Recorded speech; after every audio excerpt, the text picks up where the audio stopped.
young children, young adults can't get an education. But yet, why can't we take care of our own first? First of all, let me tell you that we should take care of our own first. There is no question that our foreign aid policies must be reviewed, must be evaluated, and we need to be giving aid to those countries where it's in America's best interest, national security or otherwise, to do so. Let me give you a couple of examples. We passed legislation in the Foreign Affairs Committee. I don't remember the exact date, but I do believe it was in 2011 that we did so. That worked its way through committee that said, and I voted for it, that said no country could get financial aid from America if they voted against America's interest in the United Nations more than 50% of the time. In other words, you needed to be supporting America's interests if you were going to get financial aid from America. Number two, what's happening in the Middle East. Specifically, I'll address Libya and Egypt.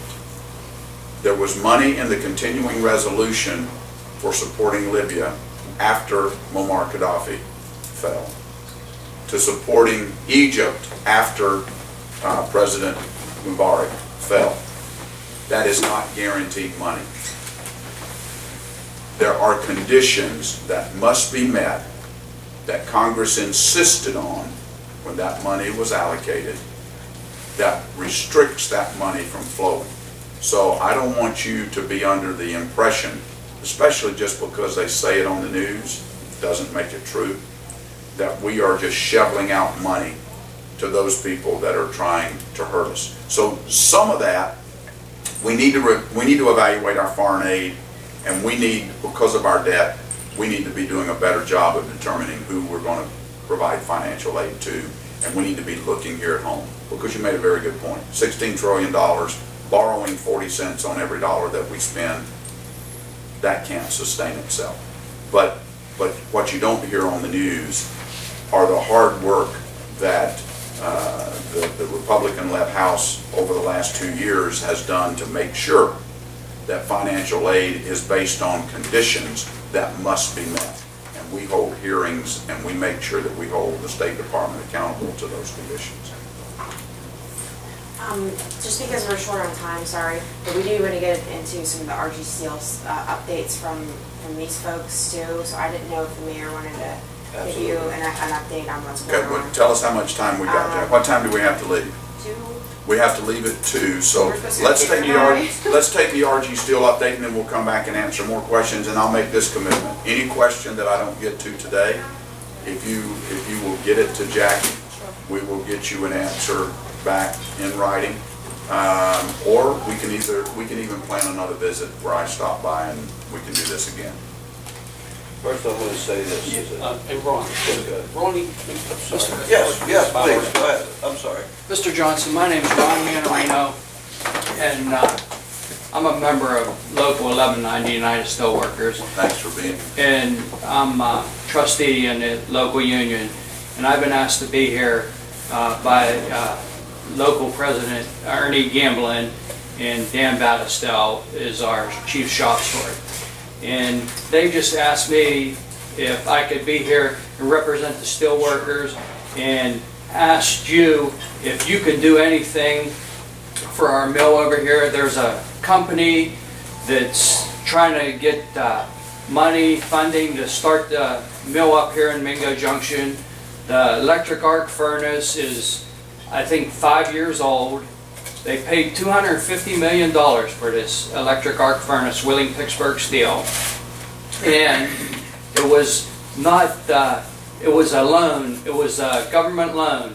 It would be a shame to see that electric arc furnace dismantled and taken to China when it was paid for by the Bird Bill, which is federal money, right? And I believe when our caster was built, it was built in the 1980s, it was again built with federal money. But anyway, I'd just like to, ask you for some help in helping this new company to start our mill back up. I was a councilman down here for 16 years, and our town is really declining. It's just it's terrible.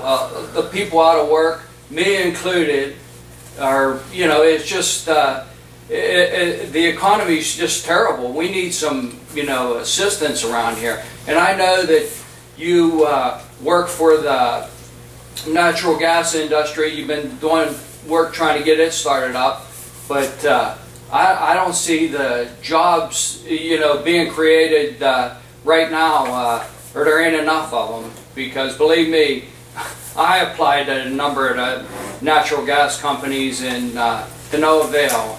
And I'm a millwright, I'm a pipe fitter, I weld, I do everything. We can put you in contact with some people that can put you to work tomorrow. Oh. If you're ready to go to work. That would be great, yeah. Okay? Yeah. Get her card. Yes. Yeah. Thank you. But what I'm really, you know, looking out for trying to get our mill started back. And we would love to do that. And we would love to do that. Here's two things. One, there are no earmarks anymore. I mean, it's not like I can go tag on to the bottom of a spending bill and bring back millions of dollars here to give a loan to a company. It doesn't work that way anymore. You just heard this lady talk about it. We're $16 trillion in debt. You know, when families reach the end of the week and there's not enough money in the paycheck, you forego the movie, you forego going out to dinner, you might even forego a new pair of tennis shoes for a while if there's no money. America's at that same point. We don't have earmarks anymore, but that doesn't mean that there isn't help available. What I'd like you to do, and that's why we've tried to meet with the United Steelworkers on a number of occasions, and we have not been successful in getting the United Steelworkers to come to the table. I'm glad you're here today. And if would get in contact with me, I spoke with the 1190's president, and he's nobody's contacted him for a meeting. That's not true. That's not true. No, sir. That's not true. Jackie. Yeah, we've contacted You him. In fact, contacted local 1190 in Steubenville, Ohio? We've contacted, which one's Donnie's with? There's been several of the different Probably locals, and St. Clairsville I don't know if office. you want to talk about. I can tell you that I have come to meetings and been the only one to show up. I spoke with you in a town hall phone meeting a few weeks ago, and you said that in that meeting. Yeah. And I. So, but this is not. We're not here to point. No, fingers. I like to get some We want to of. create the linkage. Yes, yes. Because here's what we'll do. We have had a lot of success in opening the door to grant applications and for help. And I can tell you, nobody wants to see these steel mills go under. Nobody wants to see that furnace dismantled and winding up producing steel in China or some other place. We want to see this happen. So let's sit down. Tell your leadership that we are ready to sit down, and we will.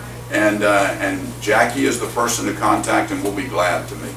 I'll do that. And I do want to say, I want to thank you. I went to the bankruptcy hearing in Delaware, and I, witnessed the letter. I've finally seen it right here. So, okay. And I appreciate that. Well, you're welcome. I wish there had been more that we could do, but once it gets into the legal department, all we can do is prevail upon the law to do the right thing. I'd like to make an exclamation point on what Ron said. You said it cost the arc furnace $250 million? Yes, sir. And they sold the whole Mingo works to Frontier for $20 million. I'd like to give you a little update on Frontier, Mr. Johnson. Frontier called Frank Escarda, who was the village administrator for about 8 months, and he retired only because of his family situation only. He has a son out of work, and he has a grandson that has medical conditions and everything. So he's working. My son, my brother-in-law, Frank Escarda, and we brought Mr. Charlie Bowman on. And he agreed to get paid for half of what Escarda was getting paid for. He's a nice guy.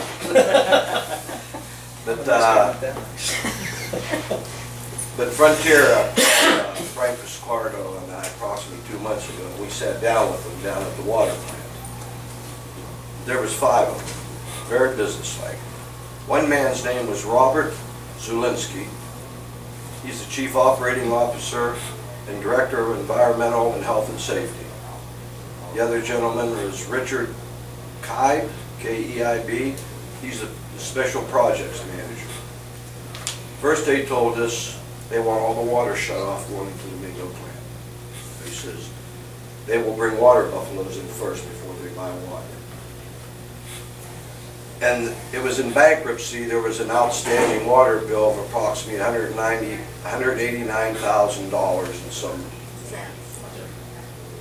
Then they called us 3-4 weeks after that, and they informed Mr. Fiscardo, you will have that payment in the mail by tomorrow. We're going to overnight it to you. And they sent it and paid it. Then they called Barry Edwards, that heads the water plant down there.